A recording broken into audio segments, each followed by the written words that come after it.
Welcome to Behind the Scenes with Music in the Spoken Word. I'm Derek Porter. Today we have a special treat. Here with us in the studio is Mack Wilberg, the conductor of the Tabernacle Choir at Temple Square. Welcome, Mack. We are so glad to have you. Thank you. Great to be with you. Thanks for making time for us today. Our hope is to get to explore what these last 27 or so years have been like for you since you have been associated with the Tabernacle Choir here at Temple Square. As I think back on your history, you spent around 15 years at BYU as a professor of music. You then made this leap over to the Tabernacle Choir and became the associate music conductor in May of 1999. That's right.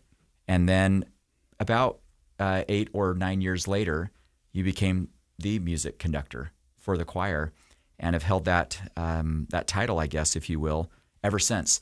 So starting at the end for a moment, how many broadcasts have you participated in since those days 27 years ago? Do you have any idea? I've never really counted. I'll let someone else do that. But Thousands. There's very few broadcasts that I have missed since 2008. And when I was the associate music director, I would participate in 1 or 2 broadcasts a month. So I guess when you put that all together, it's a lot, hundreds. And when you consider as well all of the rehearsals on Thursday evenings and the time in between, this has really been a major cornerstone of your life. Oh, no doubt about it. So going back to those early days, you and I have talked in the past of being, you weren't a cowboy, but that would have been really cool. But you were from cowboy country, from coal country down in Emery County. That's right. Tell us about those earliest days and what sparked your love of music and what you remember of those experiences building into you that love. Well, I'm very proud of my heritage and where I came from. And my father was a coal miner. My grandfather was a coal miner. My uncles were coal miners. So I really come from that background of rural Utah. Mm-hmm. And I still, even though I've been gone from that part of the state for over 50 years, I still call it home, and it still is home. But with that said, I started, luckily, my parents had a piano in the home. My grandmother had a piano in her home, and I started playing the piano by ear when I was about 4 years old. And so luckily my mother realized that I obviously had some kind of talent. And so I give her much credit for helping me develop my talent. 4 years old, starting to play by ear. So would you hear other songs and then begin to pluck that out on the piano? Yes. And it was not just one hand, but both hands, I was able to fill out the harmony, if you will, and play what you would say somewhat in a mature manner. And then I started piano lessons when I started to read. My mother was a school teacher, so she said, well, I think that you have to be able to read in order to start piano lessons. But for those first couple of years of piano lessons, I didn't really learn how to read music because my sister had taken piano lessons, and I was in the same books that my sister had been in. So I just played all the pieces by ear because I knew exactly what they sounded like. Wow. Until my mother and teacher kind of figured out after about a couple of years of piano lessons that I really wasn't learning how to read music. So I didn't start to learn to read music really till I was about 9 or 10 years old. So you could hear this music and it would be imprinted on your mind, where you then had the ability to go to the piano and recreate what you heard with near perfection almost. Almost, yes. What's your earliest memory of playing the piano publicly for others? maybe it's church or with family gathered around? I don't really have a recollection of that, but I do have a recollection of being my grandma's house, and in those days there was a musical program that was on the television of both my parents' home and my grandmother's home, and that was the Lawrence Welk Show. Okay. And I remember some of the first pieces that I played were songs that I had heard on the Lawrence Welk Show. Amazing. If I had the ability to be inside your brain and to look at the world through your eyes, is music and notes and harmonies and lyrics something that is just constantly inside? Do you almost view the world through that lens? Well, I would say, yeah, pretty close. Yeah. And in not a weird way, but in a good way. Yeah. Well, it's absolutely incredible. As I've observed you, and it's been so fascinating to me, but each and every week you're preparing how many songs for a broadcast on average? We usually do about 5 to 6 songs per broadcast. So 5 to 6 songs that you're preparing. Just this morning I saw that you sent the repertoire for a broadcast that's about 3 or so weeks out from now. Yes. So you're also thinking through 2, 3, 4 weeks in advance of the music that's there.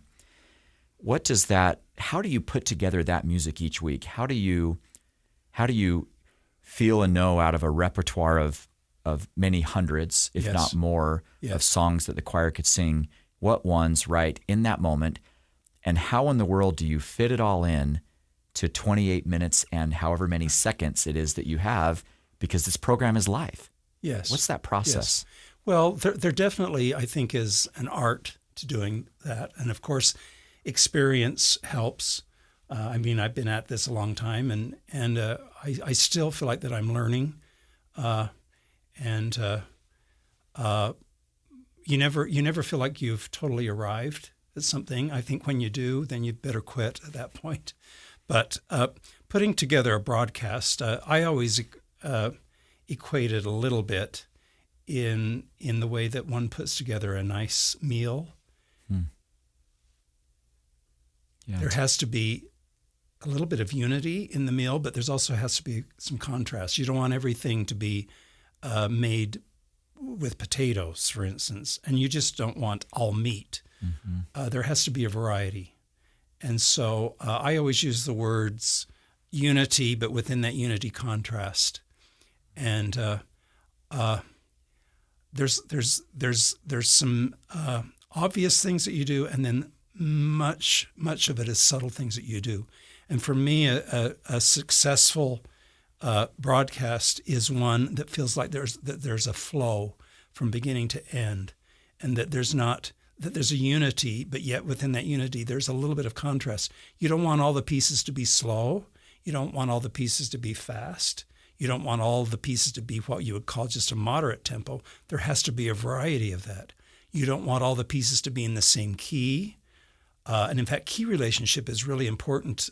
I think it's an important element in making a person feel flow in what's happening. For instance, there are certain keys that next together are, you can go from one key to another and it feels like that it's just a natural, it's very organic. Whereas some keys, you go from one key to another key and it feels jarring. Texture is another thing. You don't want everything to be loud. You don't want everything to be soft. You don't want everything to be kind of just in the middle. There has to be peaks and valleys. And as far as texture goes, you don't want everything to be full orchestra. You want full orchestra usually will begin the beginning piece and the ending piece will usually use full orchestra. Not always, but it's always good because you begin with something that's has some energy, and usually energy means a little louder. You sometimes want to end with something, again, that has some energy and probably a little bit louder. And so all of these elements are really important in putting together what I would say is a successful broadcast. Not only that, but I think also a successful concert or musical performance of any kind. One of the many profound things I've heard you say over time is the key to succeeding in the choir is to listen louder than you sing. Well, tell us about that. And that is, and I actually took that. I heard someone say that, a colleague of mine say that once, and that really struck me as an important, especially in a musical ensemble, and particularly the Tabernacle Choir and the orchestra at Temple Square, because number one, the choir is a very, very large ensemble. And not only do we have that challenge, but both the Tabernacle and the Conference Center, which we're blessed as our primary performing venues, it's very difficult to hear each other in either of those venues.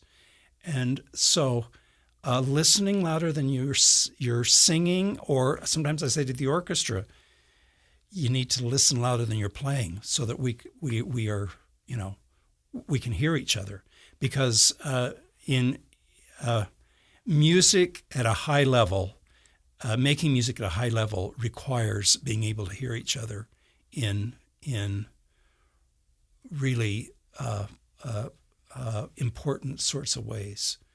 And so listening louder than you sing is really an important thing that we have to remind ourselves of it quite often. Well, it's an incredibly complicated instrument that you... It is. It's also important element that from where the conductor's standing to where the back row of the choir members are standing, I mean, it's almost a half a football field away from each other. Is that right?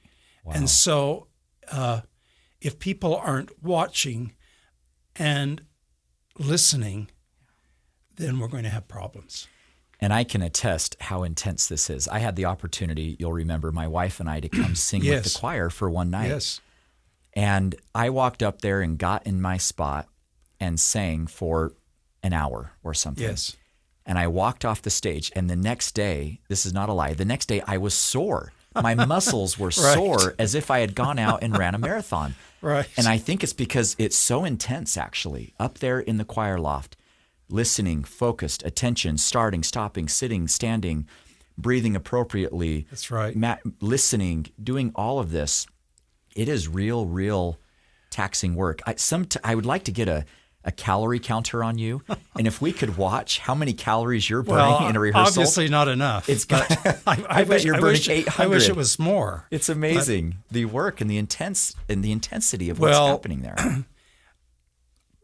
I don't know if when you add up all of this, the choir and the orchestra perform between 300 to 400 pieces a year, and we do so on one rehearsal a week.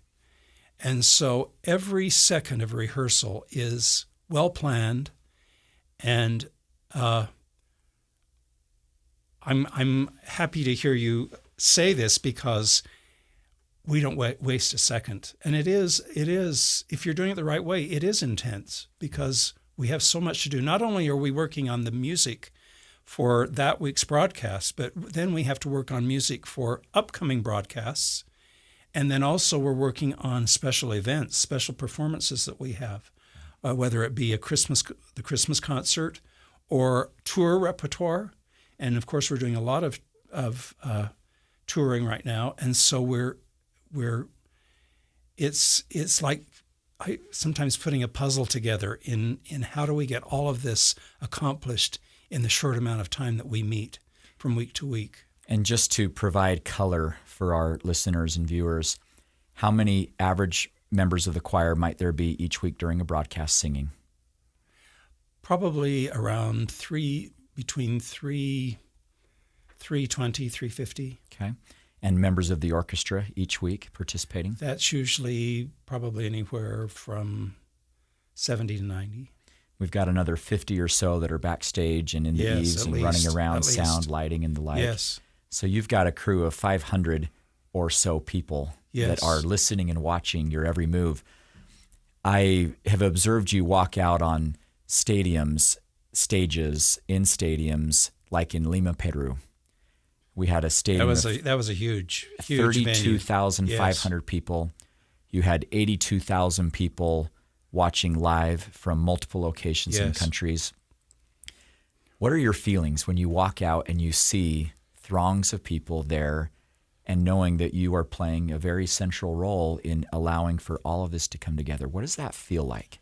Well, if you think about it, you can be really intimidated. But if you think about the music and that you have to execute the music in the best way possible, and if you focus on that, then it kind of keeps you grounded. But you're right. When you sometimes walk into a venue like that, it is a little intimidating. I mean, the conference center, when that is full of people, it is a little intimidating. Yeah. But if you say it's all about the music and making sure that the music is executed as well as it possibly can be executed, then as I say, it helps you keep your focus where it needs to be. I have to share, I have an experience with this. My very first Sunday of serving as the host of Music in the Spoken Word, walked out, ended the program, and then it dawned on me, I have to stand on this stage and sing God Be With You Till We Meet Again. Right. No one warned me that was coming. And then suddenly I thought to myself, do I know the words? When do the men sing? When do the women sing? And I'm in front of all of you and I can't see.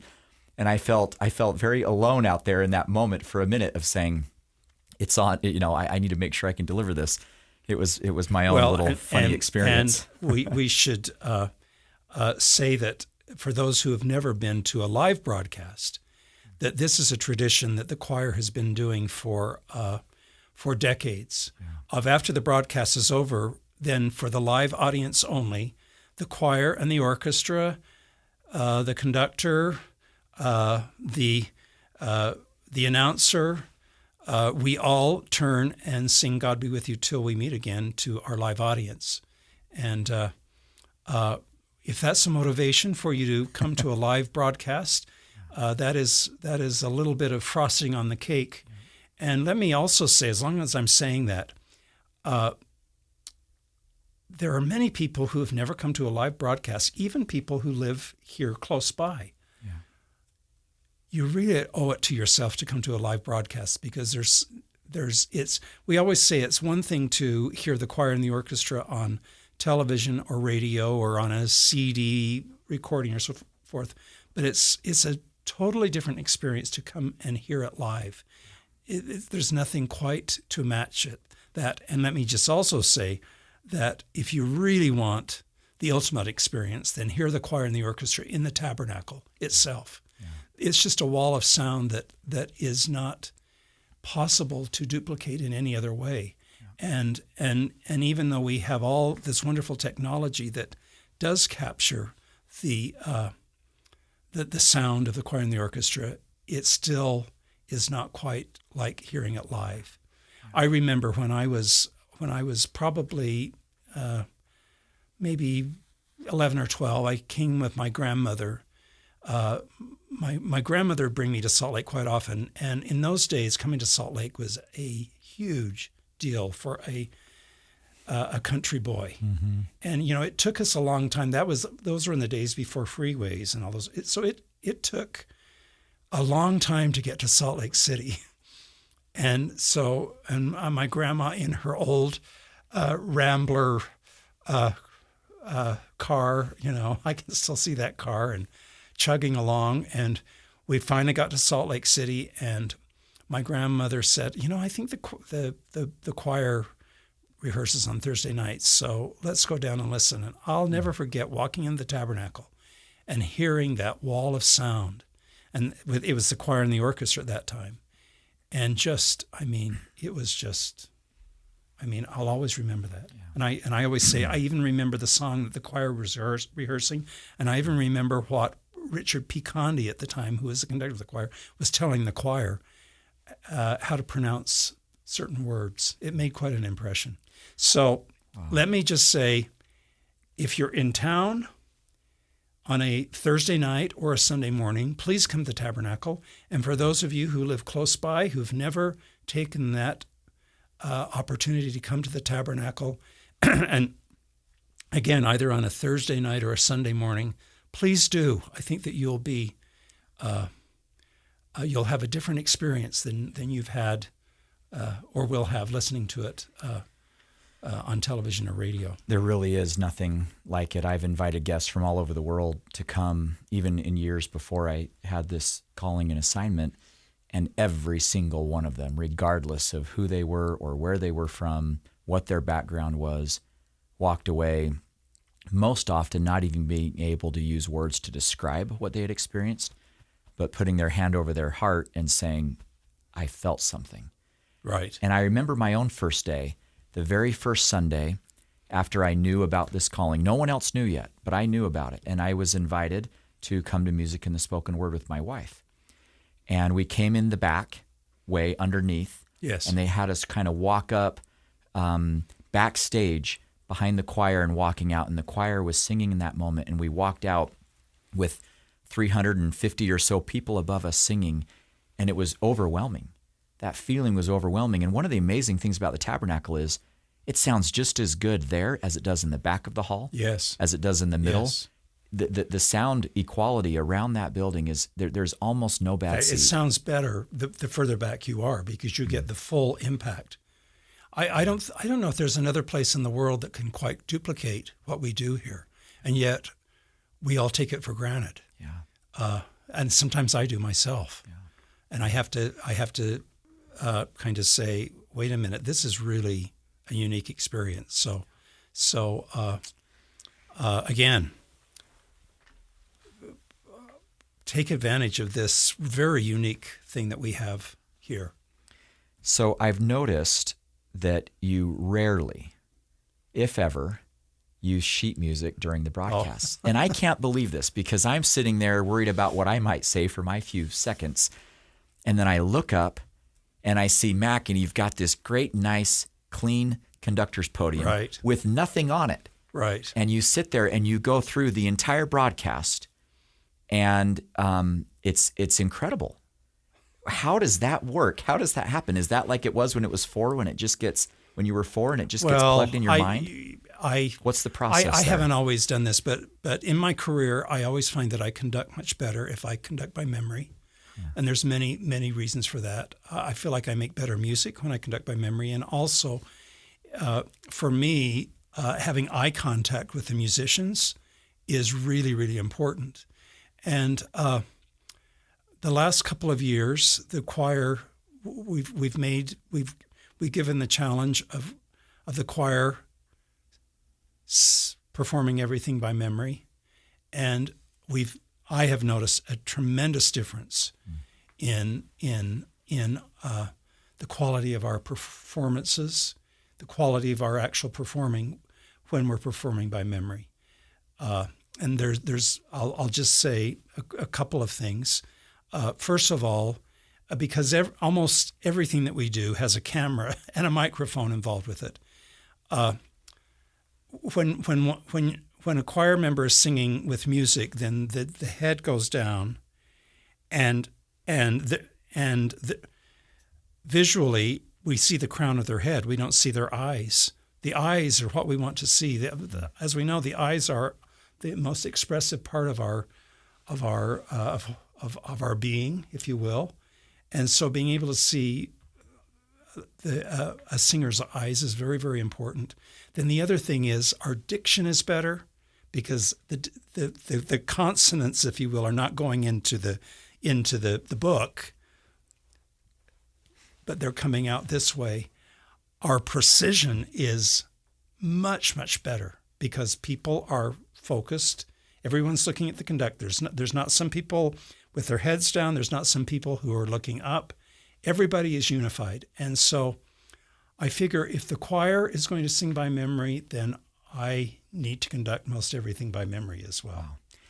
And respectfully to anyone there, because that's a massive load to memorize. Yes. 5 to 6 pieces per week. Yes. And including starts and stops and movements and everything associated with it. And considering we do it every week. Every week. It's not we have 4 weeks Or when I taught at the university, we would work for an entire semester to put on one performance. Yeah. Whereas here, it's every week. So that's incredible in its own right. But then for you, how many pieces and parts does that mean you have logged in up here? Because you've got how many first soprano, second soprano, how many vocal parts might you have? Well, you have the potential of 8 vocal parts. And the potential, how about on the orchestra side? Well, then you have the strings, the woodwinds, the brass, the percussion. So is it fair to say 3 dozen or so? Yeah, probably. Then you have the organ. The organ, yeah. That's in there. And so you have 30 or more different pieces and parts, and I've seen you call out the lone oboe player or something, not in a negative way, but I need more oboe, or I need less trumpet, or I need... So all of that is somehow compartmentalized and stored and logged upstairs. But it's just what we do. Yeah. It's just, I'm always amazed that a mechanic can look at a car and diagnose what the problem is and know how to fix it. I mean, I wouldn't know even where to start. And so I just think we all have our abilities, if you will, and that just happens to be one that I do. Well, and I couldn't do other things. It's an amazing ability to have. Now, I must confess, I've only seen one mistake I've only been here a year, but I've only seen one mistake in that year. And let me just paint this picture again for those that are there. But Mac is up there, of course, doing his thing and leading and conducting this beautiful music. And it's my turn to come out and to walk out and give the spoken word. I know which mistake you're referring to. And so I walk out and I'm ready and I got my microphone, and then the music begins and the trumpets come in and I turn around and I walk off. That's and right. I later say, Mac says, I wondered why were you standing out on stage? I forgot. It's to give my spoke. I mean, that's the one and only time I've seen you forget something. Luckily, it was in our run through, and I think we should probably tell the listener that every Sunday morning, because it's a live broadcast, we have to make sure that our timings are spot on. So we, about an hour before the broadcast, we do a run through of the broadcast as though it's the actual broadcast itself. And we learn a lot from doing that, and then we know of things that we can improve, so on and so forth. And so what you're referring to is the run-through of the broadcast. That's right. Yeah. Luckily, it wasn't the actual broadcast itself. Right. But I know why I did that, because, it was a musical thing. And I was thinking, this piece goes right into this piece, which was right. and most broadcasts it usually does. It would have. That was an anomaly. It was. Right. This was an Easter special. Yeah. And I felt very good about my delivery in that moment. I absolutely cheated you out of that moment, but made up for it in the actual broadcast. You made up for it. We all thought it was great. So we've talked about putting together the broadcast. We've talked about all of the pieces and parts and the complexity of building this.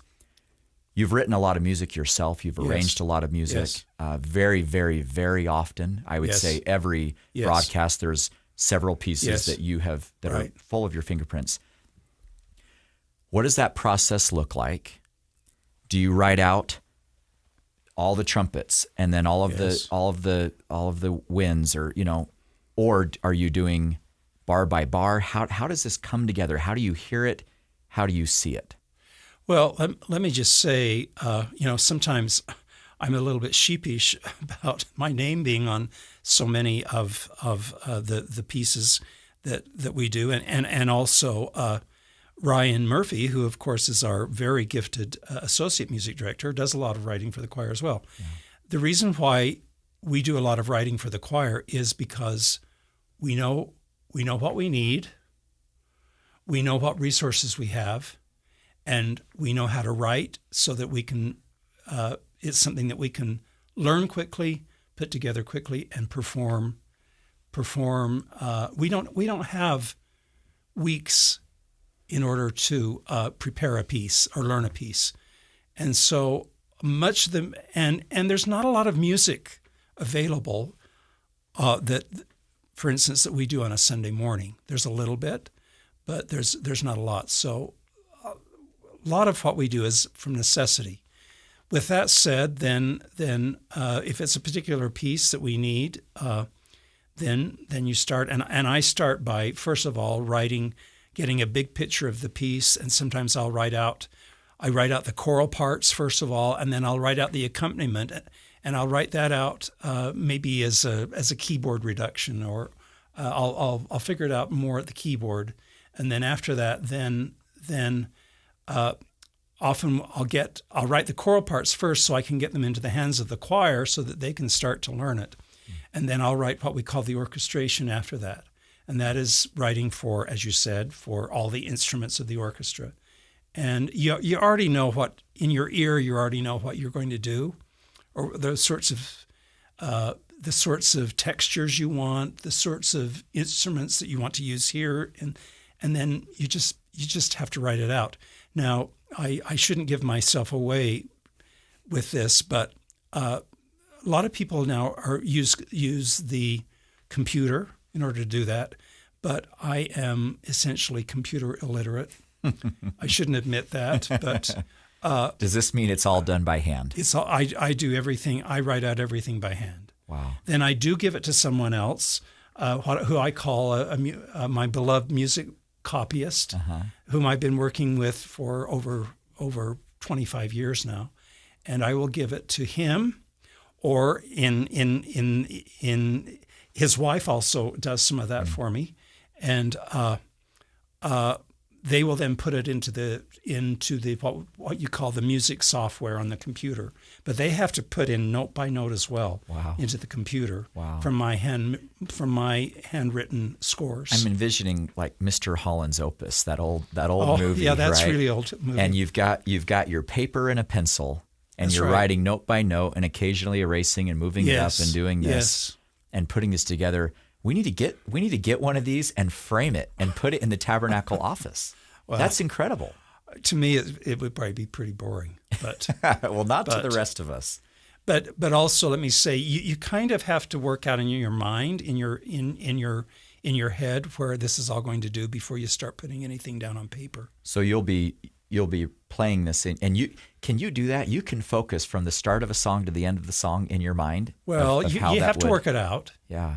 and sometimes doing the most menial tasks, is where kind of that spark of inspiration comes. I find mowing my lawn to be a place where I sometimes get Wow. I get very good ideas. Sometimes I remember a time I was sweeping the kitchen floor one time, and this idea came to me. Sometimes driving long distance, sometimes in the shower. It has to do with where your mind goes. Yeah. And sometimes if you're, I had a friend the other day say something about if you're trying to write a piece that you want to be as special as possible, that's the kiss of death right there. Because sometimes when you're trying so hard to make something that's just going to be so great, it becomes really hard. Yeah.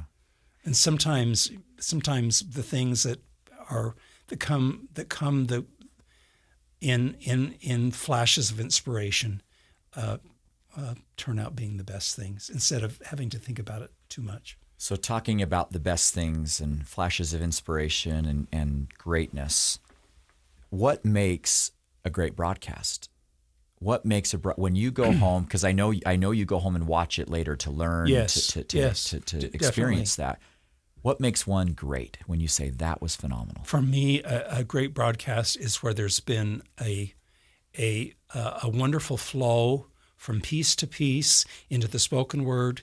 The music of the spoken word has, or the music either before or after the spoken word has enhanced the spoken word and what you do so beautifully, and it's been performed really, really well.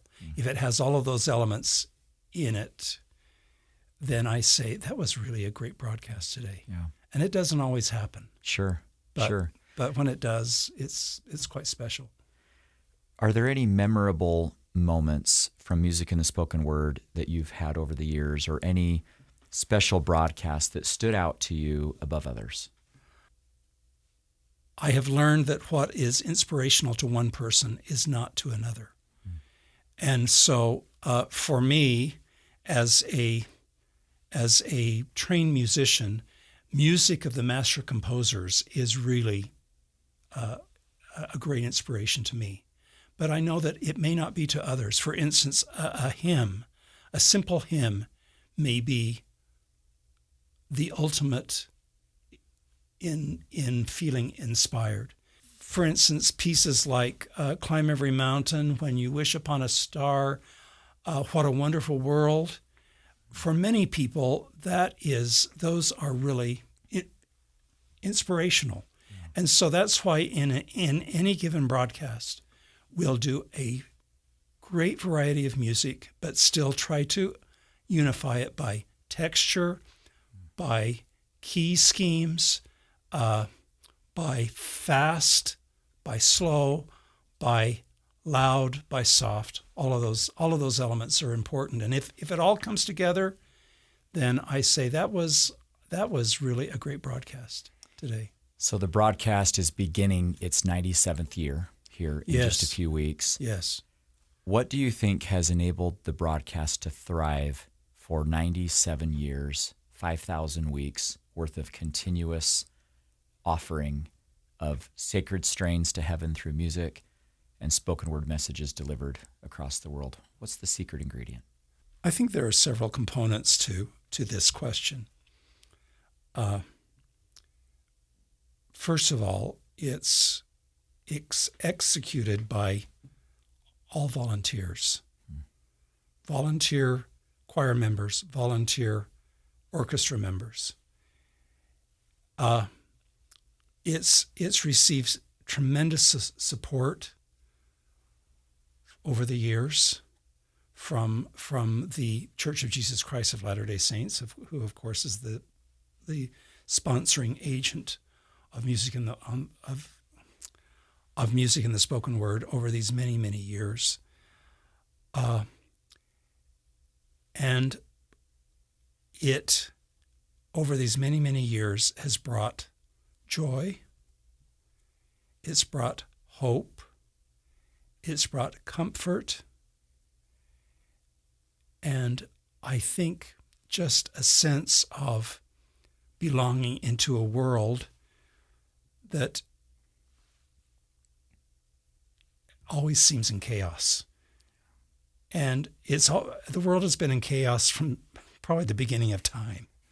And yet there's this one element that has survived. And not only 97 years of broadcasting, but that is a true rarity in the broadcasting world, period. Most programs last anywhere from 1 to 10 years if they're lucky. Yes, yes.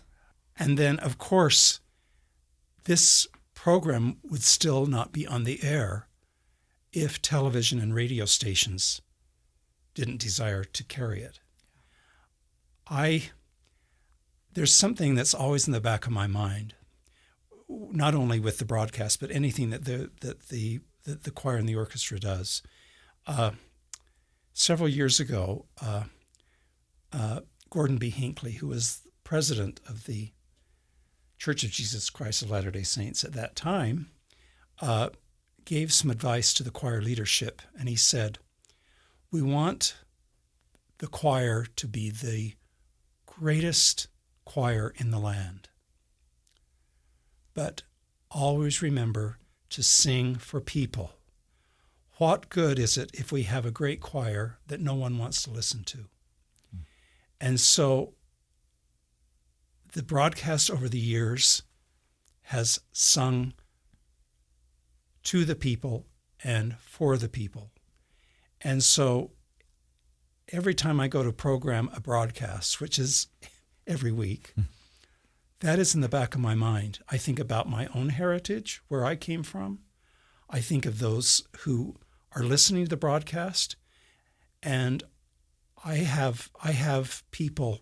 In fact, just 2 days ago, I was in the dog food section of the grocery store, and a man came up to me and told me how much, he says, I never miss it, and how much it meant to him. That's who I'm thinking of when I'm programming from week to week. And again, I think it's one of the reasons why we have been on the air for so long.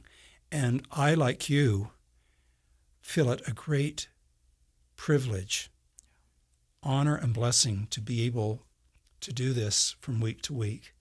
And one of the great things about the Tabernacle Choir that's been around since the 1860s is that everybody makes a contribution at the time that they are there. And some of us are blessed to be able to do that. And the time will come when we're no longer have that opportunity, and that opportunity will pass on to someone else. And yet it will continue to go. And of course, our hope is that it will be even better than what the contribution we have made. And so it's really kind of a remarkable thing. And not only are we celebrating our 5,000th broadcast, but in 4 short years, we'll be celebrating 100 years of broadcasting, which I think, I don't know if there's too many other programs, period, that can make that claim. So it really is a great privilege to be able to do this. Well, Mac, on behalf of the choir, on behalf of our listeners, our viewers, we're grateful to you for your contribution, recognizing that you're one of many who have gone before you. We stand on the shoulders of many who have come before us. And isn't that true? And we're grateful for your shoulders that we get to also stand on, and for this great privilege it is that we have to collectively be a part of something far bigger than ourselves. Absolutely. We could not do this on our own. It takes really an army to do what we do, and how blessed we are to associate with really wonderful people who make this happen. Well, thank you so much for being here with us today. I'm leaving this feeling inspired and motivated by what I've heard today. And we're so grateful to just get to hear your story, to get to learn of your experiences from being that little 4-year-old boy on the piano and plucking out not only single notes, but using both hands, of hearing that music, all the way to today, here leading, which is arguably one of the great choirs of the world, one of the great orchestras of the world, and one of the great broadcasts of the world in music and the spoken word. Thank you again, and we look forward to many, many more broadcasts to come in the future. Thanks for your time with us today. Thank you, Derek. It's been great to be with you.